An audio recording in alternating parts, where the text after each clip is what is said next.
down. One way, please.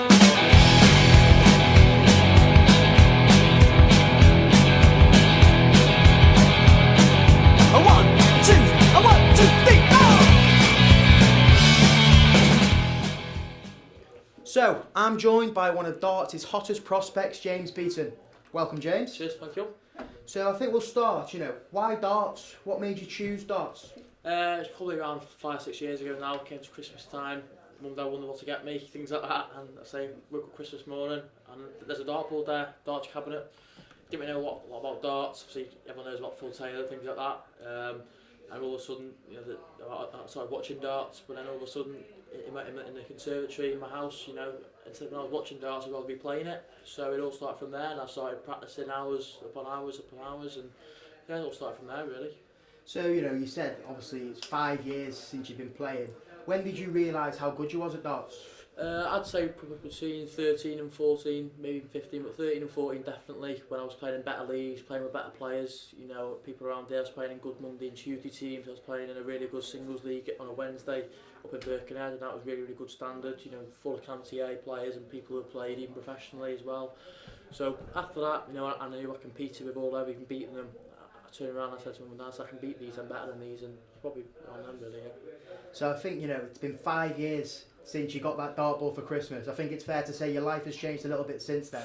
So, what are you doing now? Yeah, so I'm doing now, so I'm playing on the PC development tour now, which is 5 weekends a year around Wigan. There's one in Germany as well.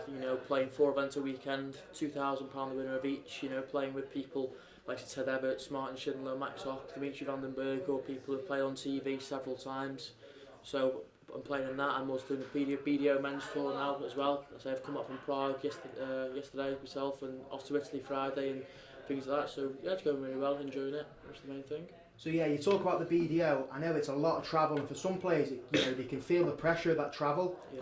How are you coping with it? Yeah, it's good. It's tiring. So even I'm tired. So if I'm 16 and tired, I'm just thinking what 14, 15-year-old man's feeling about it. But no, I'm enjoying it. And I think now I'm enjoying the pressure. Because I set high targets for myself and high standards, and if I don't meet them in a competition or a match, then I'm happy with myself. I don't need anyone else to say, oh, you weren't good, because I know myself. I have already, even when I win, people say well played. I'm still not happy, because you always want to improve, and you always can improve, and I think that shows as a real winner that you always want to improve. So yeah, it's good. So I think one of the notable events in your career so far was the World Cup of Darts in Gibraltar.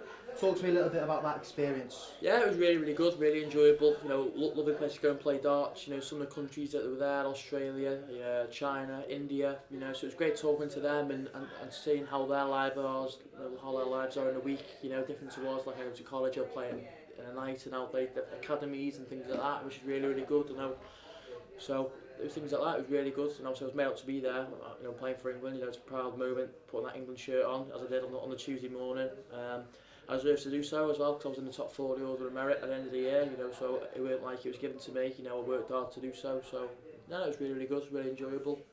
So yeah, talking about that, the World Youth Cup of Darts, the youth system at the minute in darts is just through the roof. There's some amazing players. You've got Beau Greaves, Leighton Bennett. Talk to me a little bit about the quality of the youth players you're playing. Absolutely unbelievable, getting better and better week by week, year by year, unbelievable. And I've said it's got quite a few interviews now as well. When I won my first JDC title 3 years ago, I won it with about 75 average.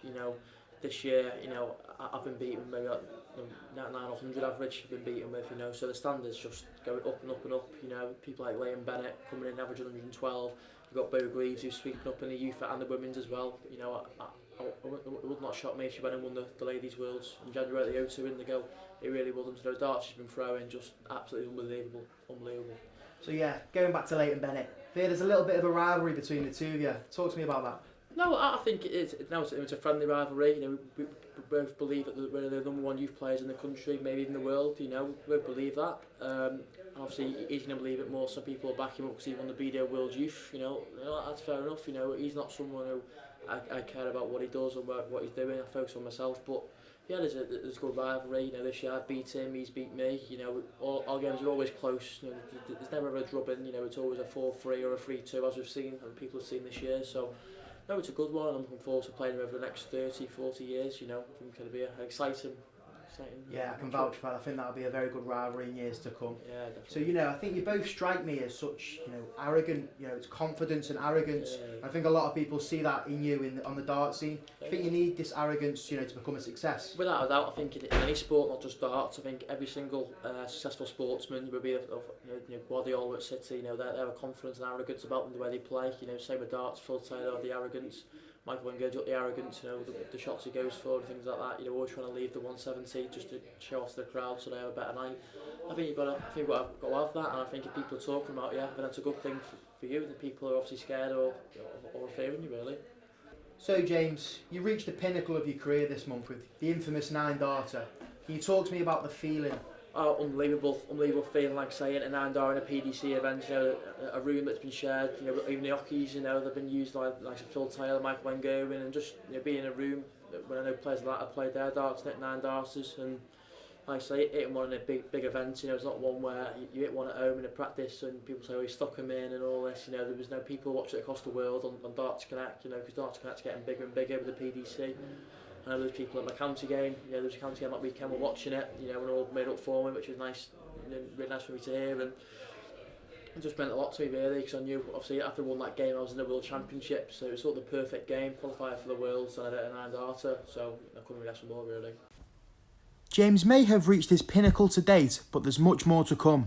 The improvements James has made have been nothing but remarkable, and I think James is going to do nothing but big things in darts.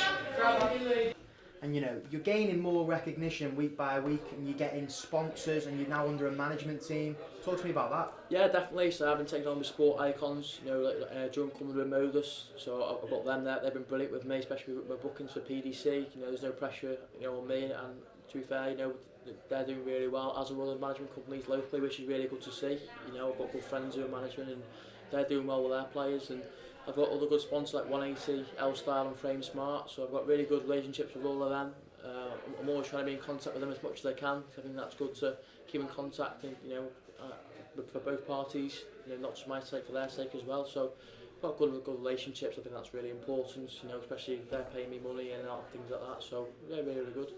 And these managements and sponsorship deals, they offer massive opportunities for you. Talk to me a little bit about the exhibition that you did earlier this year. Yeah, definitely. I was in the Port Talbot Darts Masters. I was with Gavin Price, just won the Grand Slam for the second consecutive year. Johnny Clayton, Jamie Lewis, Mark Webster. All world champions, major winners in the PDC.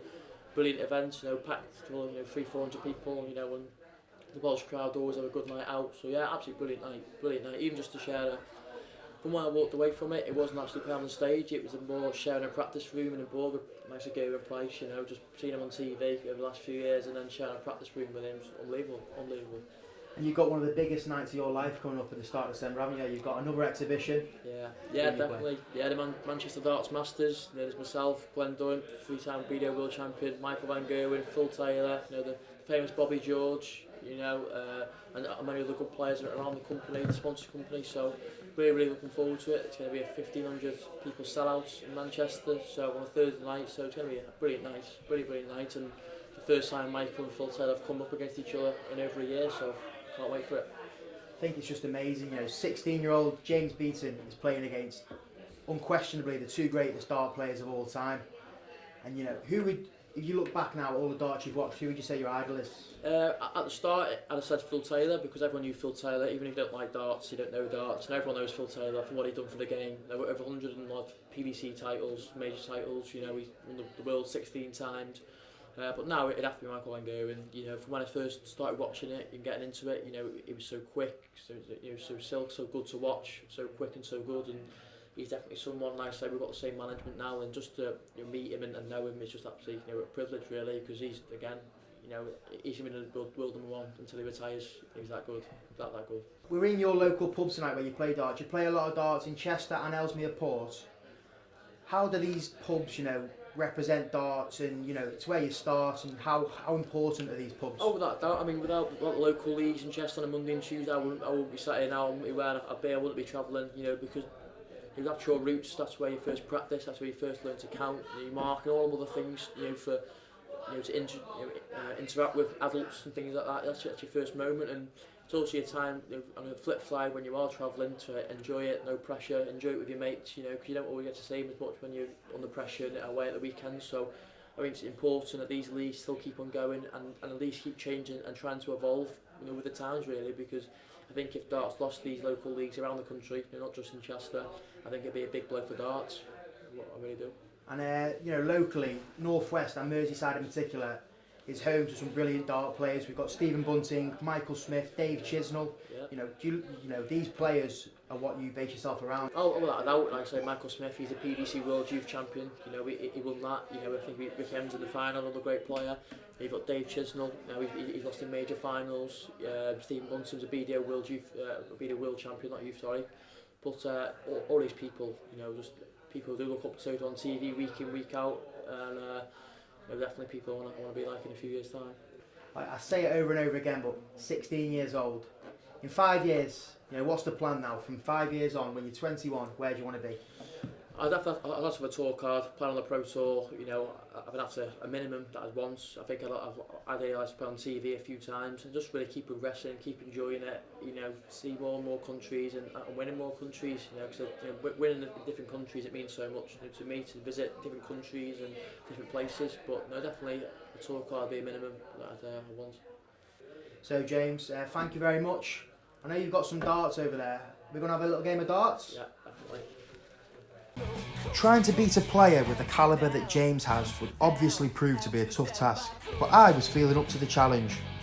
James started with a solid 100 scored, which instantly left me under pressure. But then up I stepped. Journalist by day, dart player by night, Sheldon McGovern. A respectable start from myself.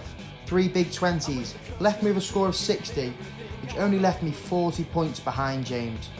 But to my disappointment, the young man then upped the ante. James came in with 2 big treble 20s. A poor 5, but left him with a really good score of 125, or as the darts callers would say, 125! My second visit was a poor one. My steadiness seemed to desert me. The first dart was in the big 18. The second dart, however, I got a little bit of luck hitting the double 20, but the third dart was in the 1, which left me with a score of 59. And at this point, I knew that to beat young James, I had to pull out all the tricks. So guys, he's over 100 ahead. I think this is the only way we're going to beat him.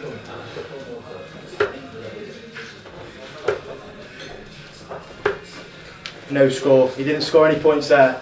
So I think he's 106 ahead. So a big 106 from me, and I'm taking the lead.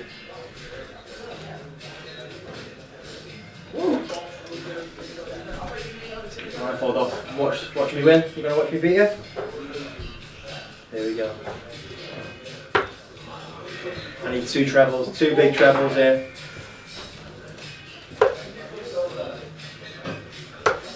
It wasn't to be. So the benefit of pub darts, of course, is the free half-time food. So we've got a nice pan of stew off the landlady tonight. Cheers, James. Cheers. The place that I love most, the Father, Son, and the Holy Ghost, they got the rest with them back home.